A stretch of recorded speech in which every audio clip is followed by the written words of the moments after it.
आखिर देश के बारे में कुछ तो दायित्व होने चाहिए, एक तो सीमा होनी चाहिए, सार्वजनिक जीवन में एक लक्ष्मण रेखा तो होनी चाहिए।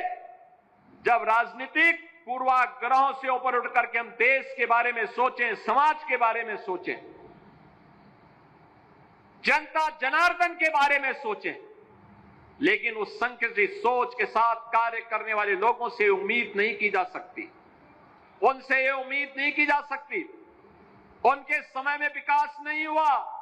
बहनों और भाइयों, अगर देवरिया की चीनी मिल का मामला सुप्रीम कोर्ट में नहीं होता तो शुगर कॉम्प्लेक्स का पैसा अब तक हम लोग यहां पे उपलब्ध करा दिए होते। हमने पैसा सुरक्षित करके रखा हुआ है, लेकिन सुप्रीम कोर्ट में, माननीय उच्चतम न्यायालय में मामला लगा होने के नाते इस मामले में हमारे हाथ बंधे हुए हैं, लेकिन पैरवी हमारे स्तर पर लगातार जारी है।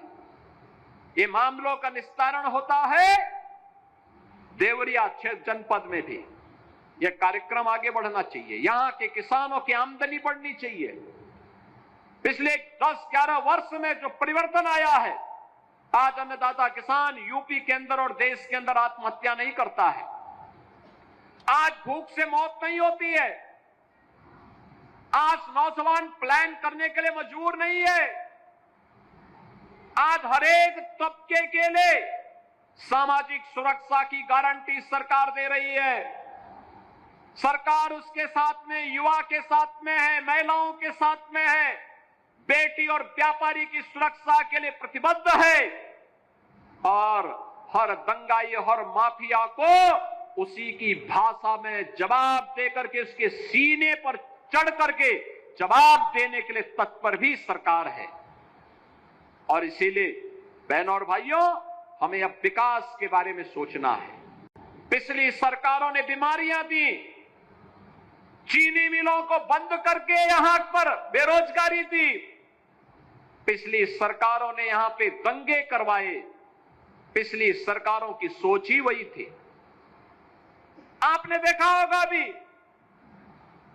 ये लोग जो परिवारवादी हैं, जिनकी सोच केवल अपने परिवार तक सीमित है, जाति का नारा देते हैं, लेकिन जब सत्ता में आते हैं तो तुष्टीकरण की नीतियों की पराकाष्ठा को पूरी करते हुए केवल अपने परिवार के विकास की बात करते हैं, अपने परिवार तक सीमित रह जाते हैं। आपने देखा होगा जब 22 अप्रैल को पहलगांव में पर्यटकों पर हमला हुआ था, आतंकी हमला हुआ था, समाजवादी पार्टी के नेताओं के बयान, किस किस प्रकार के बयान आते हैं, ये पता लगाने में ही कठिनाई होती है कभी कभी कि ये समाजवादी पार्टी के नेता बयान दे रहे हैं या कोई पाकिस्तान का प्रवक्ता बयान दे रहा है। ये पता लगाने में ही कठिनाई हो जा रही है। आपने कल समाजवादी पार्टी के एक पदाधिकारी का मुंबई में दिया गया बयान देखा होगा। इससे पहले कानपुर का एक नौजवान अपने परिवार के साथ गया था पहलगांव, स्वर्गीय शुभम द्विवेदी की निर्मम हत्या कर दी गई। जब पत्रकारों ने समाजवादी पार्टी के अध्यक्ष से पूछा कि आप समाजवादी पार्टी, आप वहां क्यों नहीं गए, तो उन्होंने कहा कि हमारी पार्टी का थोड़े था। कितना दुर्भाग्यपूर्ण और शर्मनाक बयान है। बहनों और भाइयों, देश की संवेदना होनी चाहिए अपने नागरिकों पर। पूरा देश पार्टी लाइन से ऊपर उठ करके एक साथ इस घटना की निंदा कर रहा है, और समाजवादी पार्टी के लोग इस प्रकार का दुर्भाग्यपूर्ण बयान देते हैं, इस प्रकार का दुर्भाग्यपूर्ण बयान देते हैं। पहलगांव की घटना में उनका एक राष्ट्रीय महासचिव बयान देता है, कहता हिंदू ने हिंदू को मारा है, यानी पाकिस्तान को क्लीन चिट देने की कुत्सित चेष्टा।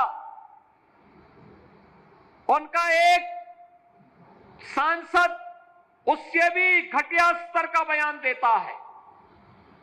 बहनों और भाइयों, जब भी जातिवाद की राजनीति होगी, जब भी विभाजनकारी राजनीति होगी, तो तुष्टीकरण की पराकाष्ठा को पार करते हुए आपकी सुरक्षा के साथ ऐसे ही खिलवाड़ करने का कुत्सित प्रयास करेंगे जैसे वर्तमान में कुछ कांग्रेस के नेता और समाजवादी पार्टी के नेता कर रहे हैं। हमें एक स्वर से निंदा करनी चाहिए। आतंकवाद के खिलाफ देश की लड़ाई प्रधानमंत्री मोदी जी के नेतृत्व में 144 करोड़ के भारत को एक स्वर से लड़ना चाहिए। एक स्वर से प्रधानमंत्री मोदी जी के नेतृत्व में आतंकवाद का नेस्तनाबूद करने के संकल्प के साथ आगे बढ़ना चाहिए। इस संकल्प के साथ अगर हम आगे बढ़ेंगे तो जैसे 10 वर्ष में आपने देश से आतंकवाद को, नक्सलवाद को, उग्रवाद को समाप्त होते हुए देखा होगा, ऐसे ही जो थोड़े तत्व अब सिर उठाने का प्रयास कर रहे हैं, इनके भी जहन्नुम में जाने के दिन बहुत शीघ्र सामने दिखाई देंगे।